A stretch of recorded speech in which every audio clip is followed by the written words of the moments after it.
This video is going to be about the empath. So if you are an empath and somebody who has found yourself in a relationship with a narcissist or an energy vampire, or somebody who wishes to manipulate and control you and use your empathic nature against you, this video is for you. We can't really talk about the narcissist, which is video 1, without getting to video 2 and talking about the empath and our role in this dynamic relationship that's been playing out both in interpersonal relationships, but also collectively as a society. We are seeing this dynamic play out as the system begins to shift and we start to see new energies rising up. The empath is generally attracting the narcissist because they, A, have their own healing to do, and B, have a need to heal others. So there's this deep need to, root out the wound and to clean it and to bandage it and to make that person well.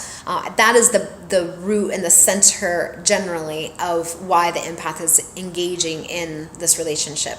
Also codependency, there's a lot that goes on with that. Emotional attachments, developing them too soon in a relationship before you understand that somebody is actually going to be there for you, and the consequences of those emotional attachments, how to cut cords. A lot of people don't even know they have them.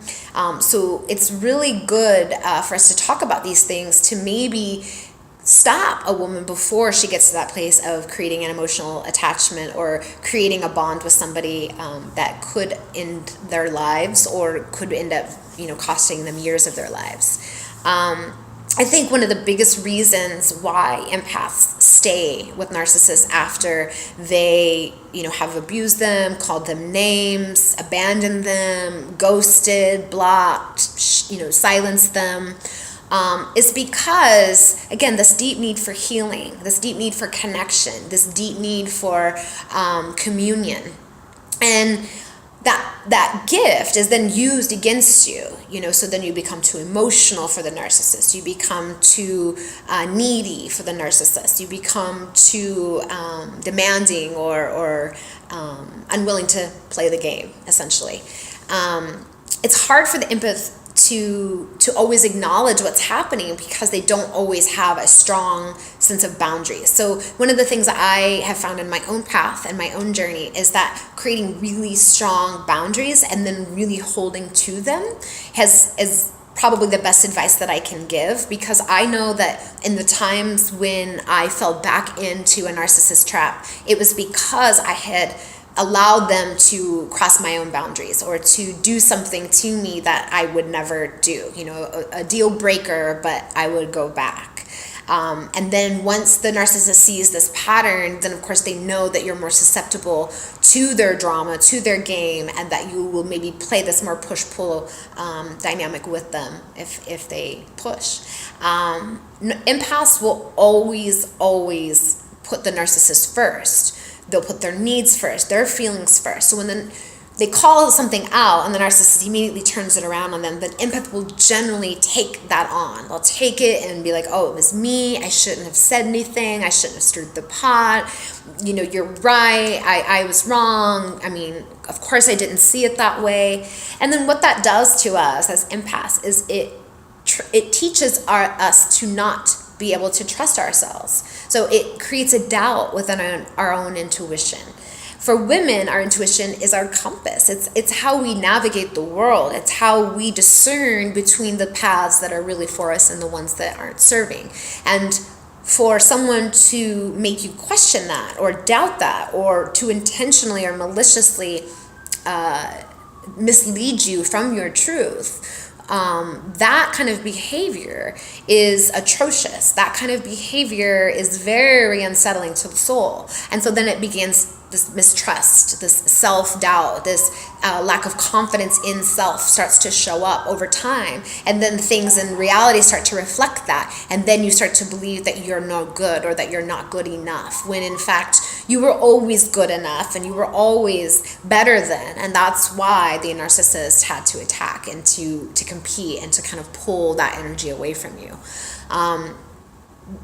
The narcissist is never going to change.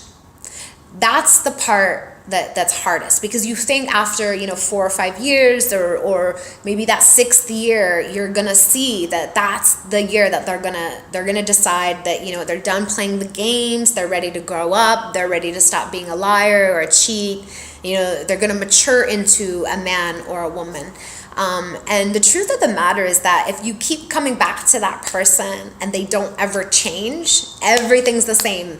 The house, the job, the car, the attitudes, the behaviors, the patternings, the hobbies, the likes, the dislikes, all of those things are still the same. That's the narcissist showing you exactly like who they are. They're not somebody who's interested in changing the game, because the game works for them. The game is serving that energy supply. That game is serving their attention seeking. That's what's fulfilling. And so it's sort of like an addiction to that would override any feelings that they may even have actually developed for you. And so is the narcissist capable of love? Well, yeah, I think they're capable of love. I mean, loving themselves is obviously an indication of that. They generally are really loving towards like their family or their children, and so we see that side of themselves often. But when it comes to developing an intimate emotional attachment bond, like a deep connection with somebody of the other sex, or somebody like in a partnership, that is not happening. That's not ever going to happen for the narcissist. It doesn't matter how many counseling sessions you go to or how many years pass. They're just not wired for success in that way. They're not connected in the same ways that most people are, to be able to have empathy and to be able to step into someone else's shoes and experience that feeling or that circumstance from somebody else's perspective. And the narcissist really has no ability to do that, nor do they want to. They are very good at staying in their own resolve and staying in their own truth about things in order for them to stay comfortable in playing their games. So there's no waiting, there's no opening, there's no waiting for them to grow up or to get in touch. That's not happening. So the best advice that I can give to the empath is that once you know that you are dealing with a narcissist, you must end all contact. Let me say that again. All contact. End it.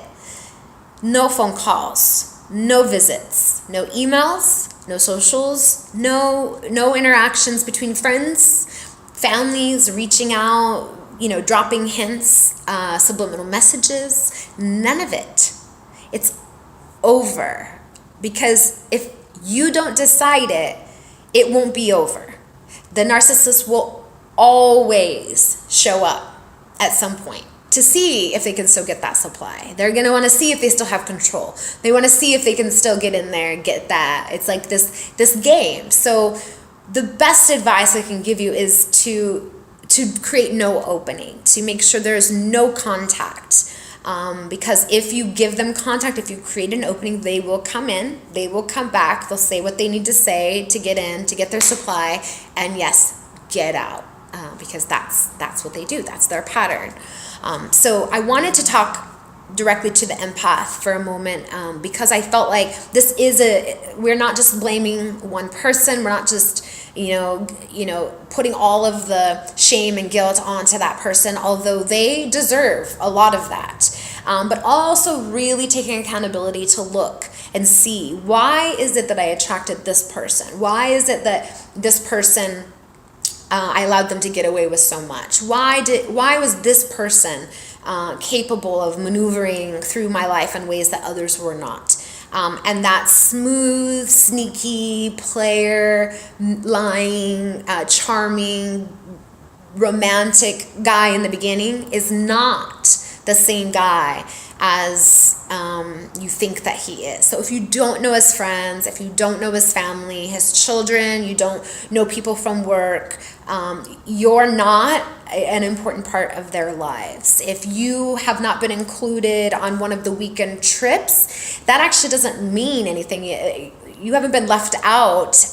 You just weren't as easy to get there. You made things maybe a little too difficult. And so that fear of missing out will sometimes call us back in. But just know that she is dealing with everything that you're dealing with, and then some. So keep your heads up, empaths. Your empathy is a gift. It is meant to be used as a healing tool. It is meant to be a servant of love. And I want you to keep using it. But don't let these master manipulators, these incredibly other beings who do not operate in the same ways as us, really ending their times in your life, ending their times in this world. So yes, identifying the narcissist, but also identifying within ourselves our own empathic ways that have created this opening for this energy to come in. So I wish you all healing if you've been dealing with any of these situations. And I definitely encourage you to check out the Unleashing Her website for more information about this dynamic. I'll be blogging about this more in the coming weeks, so stay tuned.